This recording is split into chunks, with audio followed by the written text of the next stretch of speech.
I was mopping the floor of my own company, watching my wife kiss the man I'm about to promote to VP. But that's not even the worst part I'll discover tonight. My name is James Carter. I built Carter Tech from a garage startup to a $200 million empire. 15 years of 80-hour weeks. 15 years of sacrifices. And it was all worth it. This morning started like any other. Woke up in my mansion in Beverly Hills. Victoria, my wife of 12 years, brought me coffee in bed. She smiled. Kissed my forehead. Big day today, honey. Yeah. Big day. I was about to sign a $50 million deal with TechCorp. The kind of deal that changes everything. At the office, the board meeting went perfectly. I announced Marcus Reid's promotion to VP of Operations. The guy I mentored for 3 years. Brilliant. Hardworking. Loyal. Or so I thought. Everyone applauded. Marcus shook my hand. Thank you, James. I won't let you down. I believed him. That afternoon, I signed the TechCorp deal. Champagne in the boardroom. Victoria showed up to celebrate. She looked beautiful. Kissed me in front of everyone. So proud of you, baby. Everything was perfect. My company. My marriage. My life. Too perfect. But over the past 3 months, small things started bothering me. Little things I couldn't quite explain. Victoria's phone was always face down now. She changed her passcode. Used to be our anniversary. Now, she said she needed privacy. Every Thursday night. Girls' night. For 12 weeks straight. Never missed one. Always came home after midnight.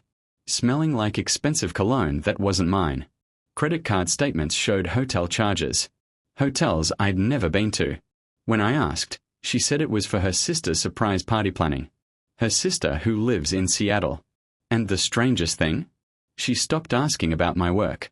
Victoria used to love hearing about the business. About deals, strategies, challenges.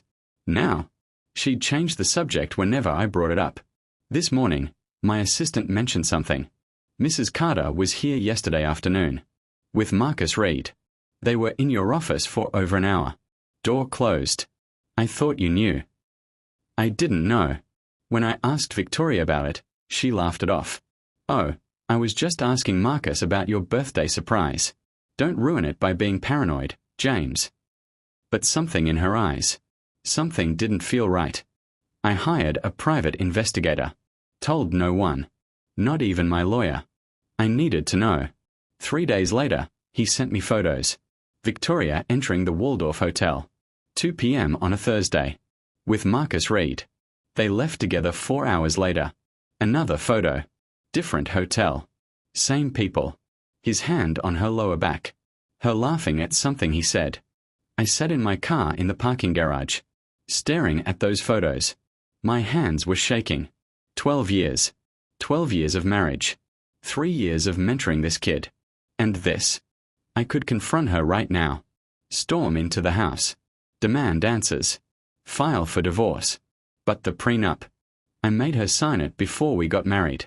If she cheated, she got nothing. But if I couldn't prove it was voluntary? If she claimed abuse, coercion, anything? A good lawyer could shred that prenup. And Marcus. If I fired him now, I'd have to explain why. The board would ask questions. He could sue for wrongful termination. I needed more than photos. I needed context. I needed to understand the full scope of this betrayal. I needed to know what they were planning. And then an idea hit me. A crazy idea. The kind of idea that would either save me or destroy me. What if I could see what really happens when I'm not around? What if I could be invisible in my own company? I called Thomas Chen, my HR director. Only person in the company I trusted completely. We went to college together. He's been with me since day one. Thomas, I need your help with something. And you can't ask questions. We met at his house. Off the books. I told him everything. Showed him the photos. Jesus, James. I'm so sorry. I need to go undercover. In my own company. He stared at me like I'd lost my mind. Undercover. As what? Night janitor.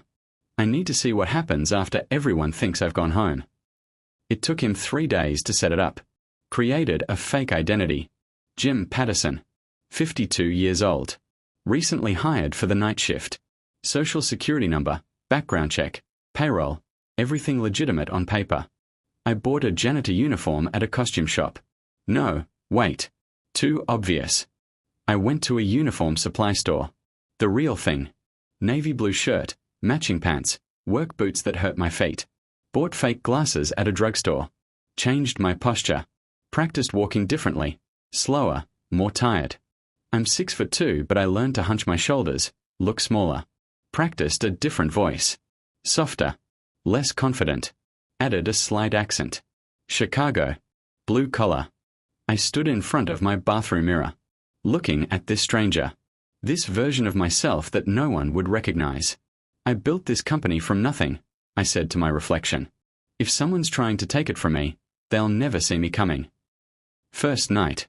Monday. 10 p.m. I clocked in with my fake badge. The other night janitors were already there. 7 of them. They looked at me, the new guy. You must be Jim, an older woman said. Maria. 50-something. Kind eyes. Been working nights for 20 years, I'd later learn. I'll show you the ropes. I followed her through the building I built, but I was seeing it differently now. The scuff marks on the floor. The overflowing trash bins. The coffee stains on the carpet. We start on the first floor, work our way up, Maria explained. Executive floors last. They work late sometimes, so we save them for after midnight. I nodded. Stayed quiet. Watched. Learned. The other janitors talked while we worked. About their lives. Their families. Their struggles. I realized something. I'd walked past these people for 15 years. Never knew their names. Never saw them. Around 11 p.m., we finished the lower floors. I was exhausted. My back hurt. My hands were raw from chemicals. This was harder than running a board meeting. We moved to the executive floor. My floor. The lights were still on in some offices. People working late. They didn't even look at us. We were invisible to them. I emptied trash cans in the hallway. Wiped down conference room tables. Vacuumed carpets. And then I heard it. Her laugh. Victoria's laugh. Coming from my office. I froze. Mop in hand. Heart pounding. Maria noticed.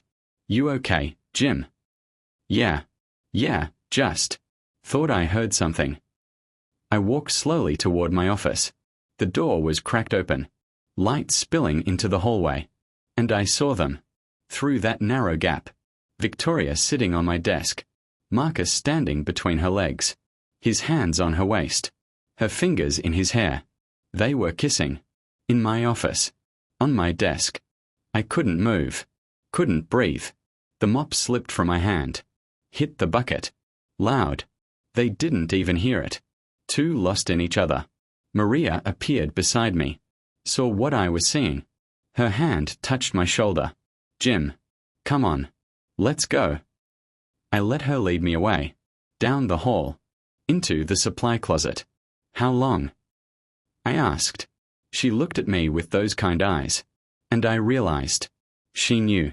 She'd known all along. 3 months, she whispered. Every Thursday night. I wanted to tell someone. But who do you tell? 3 months. While I was signing deals. Building this company. She was here. With him. I took a shaky breath. Thank you, Maria. For what? For confirming I'm not crazy. She squeezed my hand. What are you going to do? I looked back down the hallway. Toward my office. Where my wife and my protégé were still tangled together. I'm going to watch. I'm going to learn. And when the time is right, I'm going to burn their world down. Tuesday night. Second shift. I made sure I was assigned to the executive floor again. Marcus's office was dark. Empty. But mine. Light on. Door closed. I positioned my cleaning cart nearby. Pretended to wipe down the hallway windows. But really, I was listening. Their voices carried through the door. When are we telling him? That was Marcus. After the promotion. Victoria. Cool. Calculated. Once you're VP, we'll have more leverage. What about the prenup? My lawyer found a loophole. Emotional neglect. I've been documenting everything. The late nights. The missed anniversaries. The way he prioritizes work over me. I felt sick. She was building a case. Fabricating evidence. How much longer? Marcus asked. 2 months. Maybe 3. We need to be careful. He's smarter than he looks. Marcus laughed. Not smart enough to notice what's happening right under his nose. They went quiet. I heard movement. Sounds I didn't want to imagine.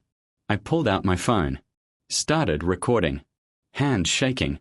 Got maybe 30 seconds before they heard something and went silent. I backed away. Continued cleaning. Pretended I'd heard nothing. But inside, I was breaking. 12 years of marriage. And she was documenting fake evidence to destroy me. 2 months. They said 2 months. That's how long I had. Over the next week, I watched. I observed. I learned. Wednesday night. Marcus stayed late. Everyone else gone. Just him in his office. Working on something. I emptied his trash. That's when I saw it. Shredded documents. Lots of them. I collected the pieces. Took them home. Spent 3 hours piecing them together like a puzzle. Client lists. Our proprietary algorithms. Merger plans that were confidential. All printed out. All shredded. Why would Marcus print these, then shred them? Unless he was copying them first. Thursday night. I watched Marcus access the server room. At 2 a.m. When no one was around. He thought no one was around. But I was there. Invisible Jim the janitor, mopping the hallway. He was in there for 20 minutes. When he left, he had a flash drive. I checked our security logs the next day. As CEO James Carter. The access was logged. But the system showed he was downloading routine backup files. Routine. Except we don't do manual backups. Everything's automated. I cross-referenced Victoria's calendar. Every Tuesday for the past 2 months, she had lunch with David Brennan, CEO of TechSource, our biggest competitor. The pieces were coming together. This wasn't just an affair. They were stealing from me, planning to jump ship, start their own company or sell my secrets. Friday night. I followed Victoria after work. CEO James officially left for the weekend. But Janitor Jim? Jim had errands. She drove to a law office downtown. Miller and Associates. I waited outside. When she emerged an hour later, she was smiling. I called in a favor. Had someone on the inside check the visitor logs. She'd met with Richard Miller, divorce attorney, specializes in high net worth cases. My wife was preparing for war, and I didn't even know we were fighting. But as I approached the boardroom, I heard voices. I moved quietly, positioned my cleaning cart near the door, left it slightly ajar. 3 voices. I recognized them all. Richard Thornton, board member, been with the company for 8 years. Susan Chen, board member, Thomas's aunt, ironically. I trusted Thomas, but Susan, I was about to find out. And Marcus Reid, my protégé, the man I was about to make VP. Once we vote James out, Marcus takes over as interim CEO. That was Richard. The financial discrepancies we planted will give us cause. Susan's voice. Cold. Clinical. Wait. Financial discrepancies they planted? Marcus spoke next. Has Victoria secured her cooperation? She'll testify he was emotionally abusive, financially controlling, created a hostile environment at home. That undermines the prenup. She gets half of everything. My hand gripped the mop handle so tight I thought it would snap. Richard continued. We need this clean. No lawsuits. No complications. The other board members can't suspect. What about Thomas? Susan asked. He's loyal to James. We'll handle Thomas. After the vote, we'll find a reason to let him go. Anyone loyal to Carter goes. Timeline. Marcus again. Quarterly review. 3 weeks. We present the financial irregularities. Vote him out. Install you. By the time James realizes what happened, it'll be too late. They laughed. Actually laughed. Susan said something that made my blood freeze. My nephew has no idea. Thomas thinks I'm the good guy. It's almost sad. The meeting ended. I heard chairs moving. I grabbed my mop, started cleaning the hallway like I'd been there the whole time. They filed out. Didn't even glance at me. Why would they? I was just a janitor. But I'd heard everything. Multiple board members. Conspiring. This wasn't just Victoria and Marcus. This was organized. Calculated. A corporate coup. They were going to frame me for financial crimes I didn't commit. Use my wife's false testimony to void the prenup. Vote me out of my own company. And install Marcus as CEO. I'd built this company from nothing. And they were going to steal it. Legally. I couldn't sleep. For 3 days, I barely functioned. During the day, I played CEO James Carter. Smiled at board meetings. Shook hands with Richard Thornton. Approved Marcus's projects. At night, I was Jim the janitor. Collecting evidence. Recording conversations. Photographing documents.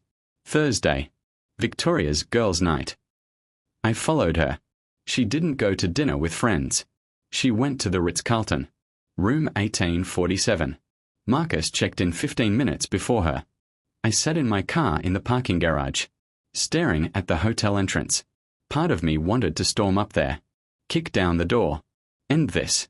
But I couldn't. Not yet. Instead, I called the private investigator. I need surveillance. Room 1847. Ritz-Carlton. Now. 3 hours later, he sent me photos. Victoria and Marcus. On the balcony. Wine glasses. His arm around her. She was laughing. And then I saw what made me finally understand. She was holding documents. Showing Marcus pages. Even from the surveillance angle, I could see. Financial statements. My financial statements. She wasn't just planning to leave me. She was briefing him on every asset I had. Every account. Every investment. Every weakness in my financial armor. The next morning, Friday, I took a personal day. Disguised myself. Followed Victoria again. She met with her lawyer, Richard Miller. I waited at a coffee shop across the street. When she left, she was on the phone. I couldn't hear the full conversation, but I heard enough. Marcus says 3 more weeks. Then we trigger everything at once. Trigger everything. The board vote. The divorce. The financial accusations. The hostile environment claims. All at once. Coordinated attack. She continued. My brother confirmed the offshore accounts are ready. Once the divorce is final, we transfer everything. Her brother. Even her family was involved. The offshore accounts meant they weren't just taking half. They were planning to hide assets. Drain my accounts before I could protect them. I got back in my car. Drove to my lawyer's office. Martin Hayes. Represented me for 10 years. Martin, I need to tell you something. And you're going to think I've lost my mind. I told him everything. The affair. The conspiracy. The board coup. The evidence I'd been gathering. He listened. Didn't interrupt. When I finished, he leaned back in his chair. James, this is... Jesus. This is massive. Corporate espionage. Fraud. Conspiracy. If you're right, if you have the evidence, we can destroy them. But we need ironclad proof. Recordings. Documents. Financial trails. Everything. And we need it before they make their move. I have 3 weeks. Then we have 3 weeks to save your company and your life. That weekend, I met with Martin and Thomas, my lawyer and my HR director, the only 2 people I could trust. We laid out everything on Martin's conference table. Recordings. Photos. Shredded documents I'd pieced together. Security logs. Financial transfers. Thomas looked physically ill. My aunt. My own aunt is part of this. I'm sorry, Thomas. He shook his head. Don't be. Family doesn't give you the right to betray people. She chose this. Martin organized the evidence into categories. Here's what we have. Here's what we need. What we had: proof of the affair. Proof Marcus was accessing confidential files. Recordings of the board conspiracy. Evidence of Victoria's staged emotional neglect claims. What we needed: proof of financial transfers. Proof Marcus was selling secrets. Direct evidence of the offshore accounts. And most importantly, proof they planted false financial irregularities. How do we get that? I asked. Martin smiled. Shark smile. The kind of smile that meant he had an idea. We let them think they're winning. You continue being the oblivious CEO. Continue your night shifts as the janitor. But now, we go on offense. Thomas pulled up his laptop. I can access the real financial records. The ones they've been altering. I can document every change they made. Time stamps. User IDs. Everything. And I can file preliminary injunctions, Martin added. Sealed. The moment they make their move, we are ready to freeze every asset. Every account. Theirs and yours. What about the board vote? I asked. Thomas thought for a moment. The quarterly review is in 3 weeks. But board votes require 72 hours notice. If we can stall the financial audit for a few days, we buy time. I can manufacture delays, I said.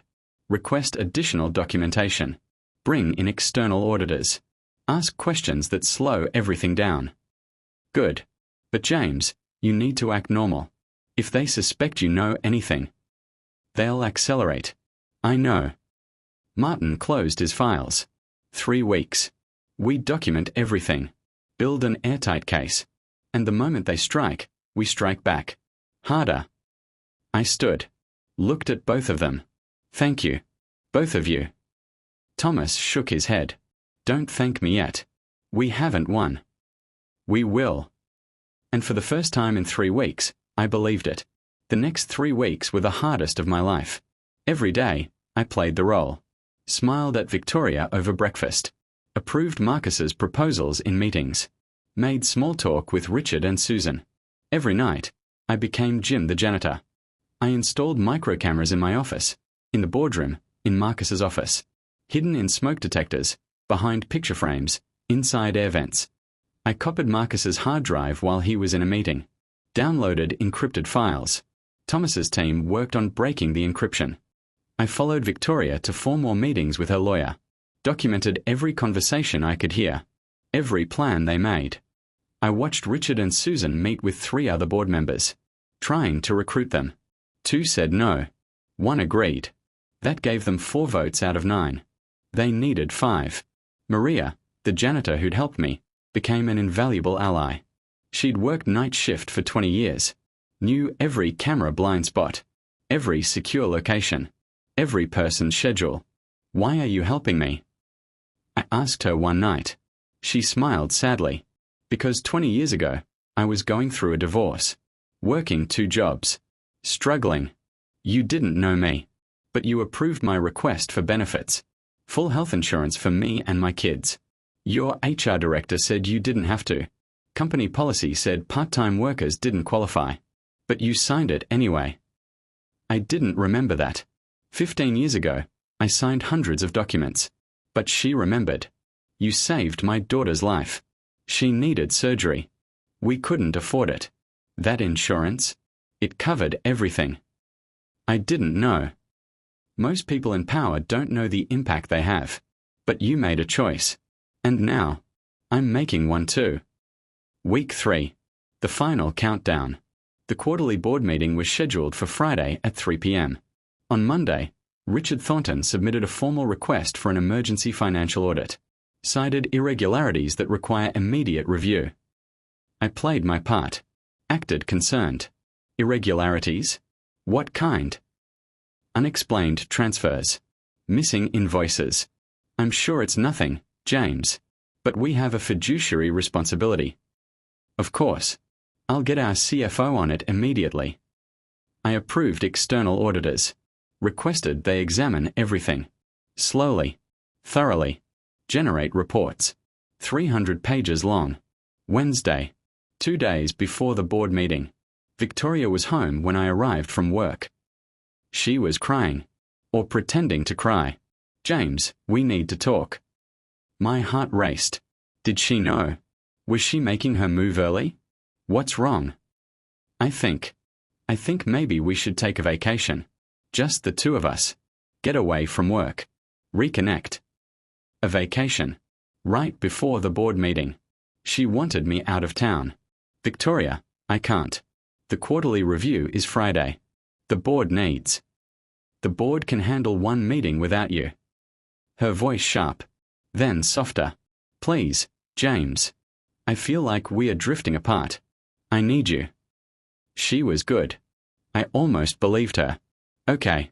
After Friday. We'll plan something. I promise. She smiled. Kissed me. Thank you. I love you. I love you too. The lie tasted like poison. Thursday. 24 hours before the board meeting. Marcus submitted an anonymous complaint to HR. About me. Alleged financial misconduct. Hostile work environment. Retaliation against employees. Thomas called me. James, you need to see this. The complaint was detailed. Specific. Dates. Times. Incidents that never happened. But written like they did. This is what they'll use tomorrow, Thomas said. The audit finds irregularities. Marcus's complaint suggests a pattern. The board votes you out. Are we ready? Martin's filing the injunctions tonight. I have all the evidence compiled. The real question is, are you ready? Was I ready to destroy my wife? My protégé? Members of my board? Yes. Because they were ready to destroy me first. I'm ready. Friday morning. The day everything would end. I woke up at 5 a.m. Victoria was still asleep. I looked at her. 12 years. I'd loved this woman. Or I thought I did. Maybe I loved who I thought she was. At the office by 7 a.m. Emergency executive meeting at 8 a.m. Just me, Thomas, and Martin. The board meeting is at 3 p.m., Martin said. They'll present the audit findings. Marcus's complaint. Move for your immediate suspension pending investigation. And we counter how? We don't. Not in the board meeting. We need them all together. Talking freely. Incriminating themselves. Thomas pulled up security feeds. The cameras are ready. Audio. Video. Everything. There's one more thing I need to do, I said. I sent 2 emails. One to Marcus. Emergency meeting in my office. 7 p.m. tonight. We need to discuss your VP transition before the board finalizes it. One to Victoria. From Marcus's email. I'd hacked his account days ago. He'll be in late meetings. Come to the office at 7:30. We'll celebrate early. Both confirmed within minutes. The rest of the day was theatre. The quarterly board meeting happened at 3 p.m. Richard presented the audit findings. Significant financial irregularities. Unexplained transfers totaling $8 million. Susan presented Marcus's complaint. Anonymous but detailed allegations of hostile work environment and financial misconduct. The board members looked uncomfortable. All except Richard, Susan, and David Park, the board member they'd recruited. I played shocked. Concerned.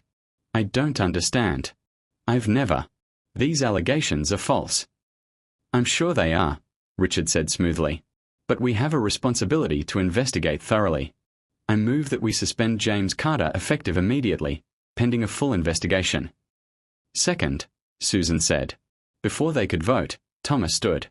I'd like to present alternate evidence. Financial records that show a very different story. Richard's face darkened. This isn't the time. Oh, I think it's exactly the time. Thomas presented the real financial records. Showed every alteration they'd made. Every false entry. Every manipulation. The room went silent. These records show that the irregularities were introduced by users with administrative access. Specifically, board member credentials. Richard stood. This is preposterous. You're fabricating. The time stamps don't lie. Neither do the user IDs. Your user ID, Richard. Chaos. Shouting. Accusations. I let it happen. Let them panic. Finally, I stood. I think we need to table this discussion. Clearly, there are serious concerns that need to be investigated. Thoroughly. By external parties. I'll have my lawyers contact everyone. The meeting adjourned. Richard and Susan left quickly. Marcus followed. Phase 1 complete. They knew I suspected something. But they didn't know how much. Now came Phase 2. ###***. 48:00-51:00. The confrontation set up ***. 7 p.m. I sat in my office. CEO James Carter. Waiting. Marcus arrived right on time. Nervous. James, about that complaint. I wanted to talk to you before. Sit down, Marcus. He Saturday. Fidgeting. The VP transition is still happening, right? After today's mess. I smiled. That depends. Tell me something. Why did you access the server room at 2 a.m. last Tuesday? His face paled. I what? The security logs show you accessed confidential client files. Files you had no authorization to access. I was doing routine maintenance. I told Thomas. Thomas didn't authorize it. No one did. So I'll ask again. What were you doing? He stood. I don't have to answer these questions. If you're accusing me of something. I'm not accusing. I'm asking. Sit down. He didn't. I think I should go. You're right. You should. He turned to leave. That's when I switched tactics. Marcus, wait. I'm sorry. I'm stressed. Today was rough. See, please. Let's talk about the VP role. Forget the other stuff. He hesitated, then sat back down. Okay. You've worked hard. Deserve this promotion.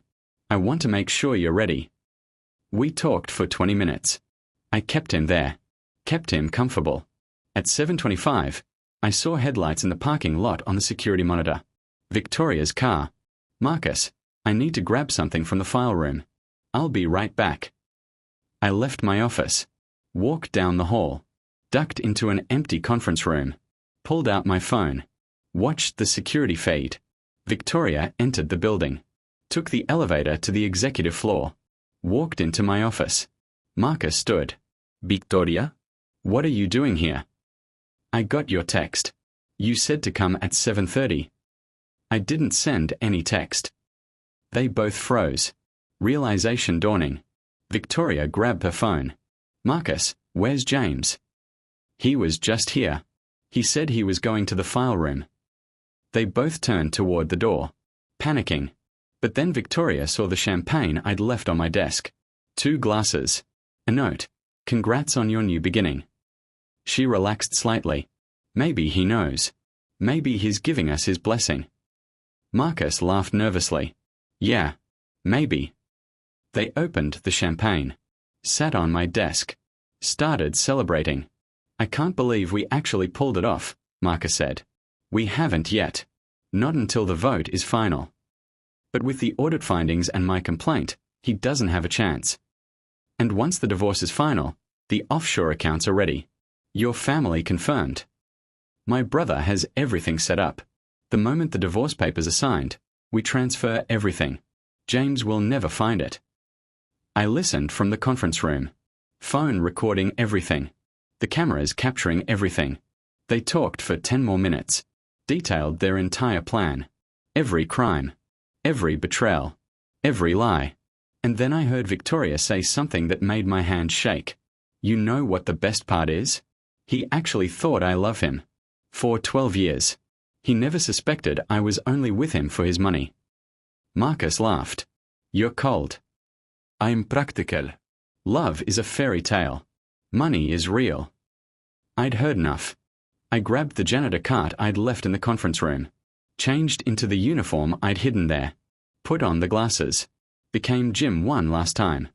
Pushed the cart down the hallway. Toward my office. I knocked on my own office door. Pushed it open with the cleaning cart. They barely looked at me. Just another janitor. Invisible. I started cleaning. Emptying trash. Wiping surfaces. Getting closer. Victoria was talking. Did you transfer the last payment? Marcus nodded. Done. By Monday, $8 million will be safely offshore. He'll never recover from this. Good. And Richard confirmed the vote. 4 votes secured. 1 more and it's over. I moved closer. Knocked over the champagne bottle with the mop handle. It crashed to the floor. They jumped. Turned to me. Annoyed. Watch it. Marcus snapped. I looked up, made eye contact with Victoria, slowly removed my glasses. Sorry about that, darling. She froze, face draining of all color. James. Marcus leaped to his feet. What? Why are you? What are you wearing? I smiled, put down the mop. Surprised. I've been here every night for 6 weeks.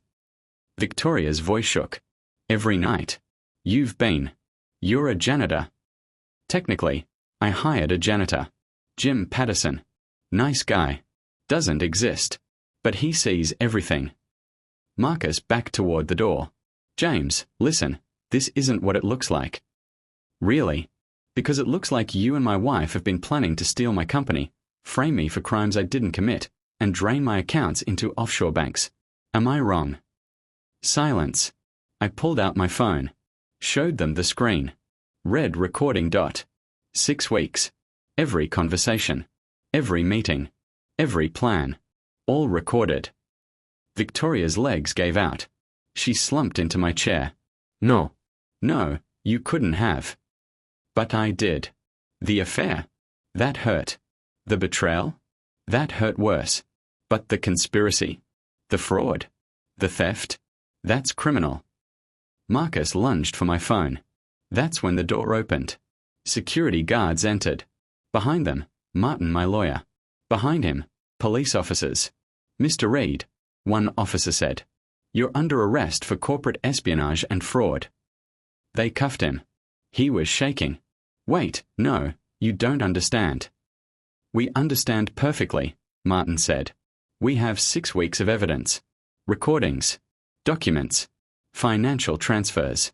Everything. They led Marcus out. Still protesting. Still lying. Victoria stood. Tears streaming down her face. James, please. I can explain. I made a mistake. I love you. Stop. She stopped. You don't love me. You said it yourself 20 minutes ago. He actually thought I love him. I was only with him for his money. Your words, Victoria. Her face crumpled. You heard that. I heard everything. Another officer approached her. Mrs. Carter, you'll need to come with us. We have questions about the offshore accounts and the staged evidence. I want a lawyer. You're going to need one. They led her toward the door. She turned back. One last attempt. James, please. 12 years. That has to mean something. I looked at her. This woman I'd built a life with. This stranger I never really knew.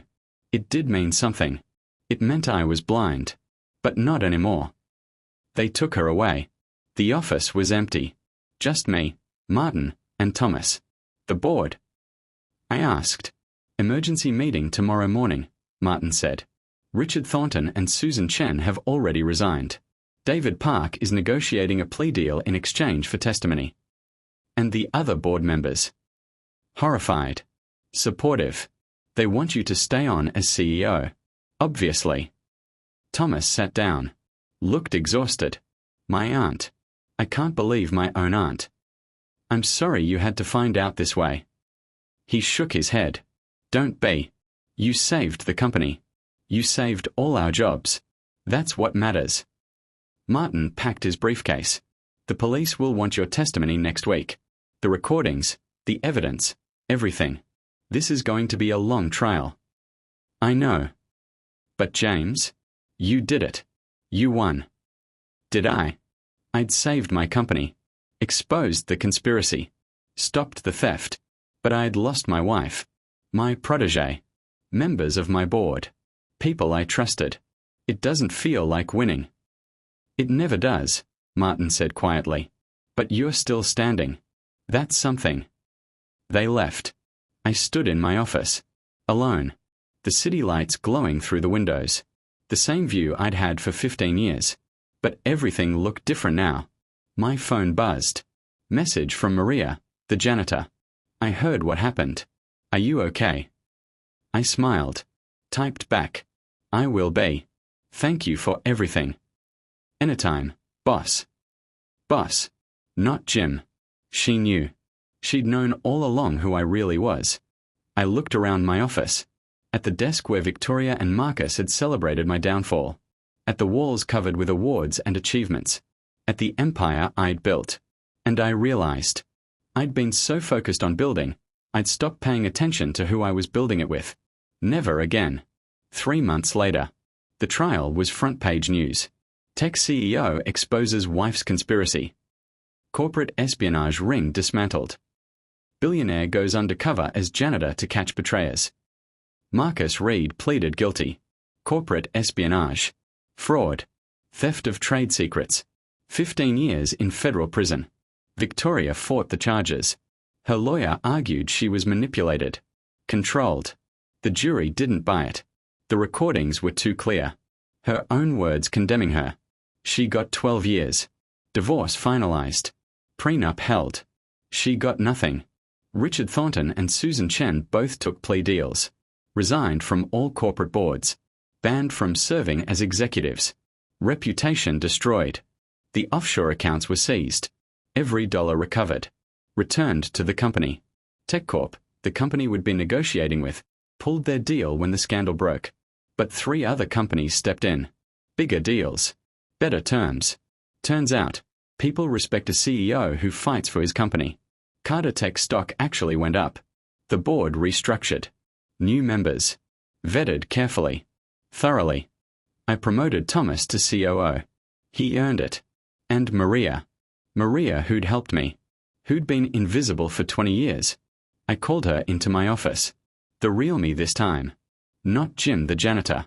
Maria, I want to offer you a position. Head of Security and Internal Affairs. She laughed. I'm a janitor, Mr. Carter. I don't know anything about security. You know everything about security. You see things no one else sees. You pay attention. That's the job. I don't have a degree. I don't have qualifications. You have 20 years of experience watching people. That's better than any degree. She cried. Accepted. She now makes 6 figures. Her kid's college is paid for. Her daughter, the one who needed surgery all those years ago. She's a doctor now. Full circle. I'm sitting in my office. Same desk. Same view. Same city lights that I watched as a janitor 6 months ago. But I'm different now. There's a photo on my desk. Not of Victoria. Of my team. Thomas. Maria. The people who were loyal. Who stayed. Who fought. That's family. Not blood. Not marriage certificates. Loyalty. I learned something during those 6 weeks as an invisible janitor. When you are powerful, people see what they want to see. They see the money. The title. The success. But when you're invisible, you see the truth. You see who people really are when they think no one important is watching. Victoria thought I was stupid. Marcus thought I was blind. The board thought I was weak. They were wrong. I built this company from nothing. Not because I'm the smartest person in the room, but because I'm willing to see what others ignore. To do what others won't. To fight when others quit. They thought disguising myself as a janitor was pathetic. Humiliating. But sometimes you have to see your life from the bottom to remember what's worth fighting for at the top. I turn off the lights. Lock the office. Walk to the elevator. Pass Maria in the hallway. She's training her new security team. Teaching them to pay attention. To see. To care. She catches my eye. Smiles. Nods. I nod back. Outside, the city's alive. Traffic. Noise. Millions of people. Most of them invisible to each other. But I see them now. All of them. My driver's waiting. Home, Mr. Carter. Home. I slide into the back seat. Look out the window at the building I almost lost. The company I saved. The life I rebuilt. And I think about Victoria. About Marcus. About everyone who betrayed me. Are they awake tonight in their cells? Wondering how it all went wrong? Probably. But that's not my problem anymore. I'm free. They're not. And that's exactly how it should be. My phone buzzes. Email from the board. Q4 earnings exceeded projections by 30%. Congratulations, James. I smile. Close my phone. The car pulls away from Carter Tech toward home. Toward the future. Some people think revenge is about destruction. They're wrong.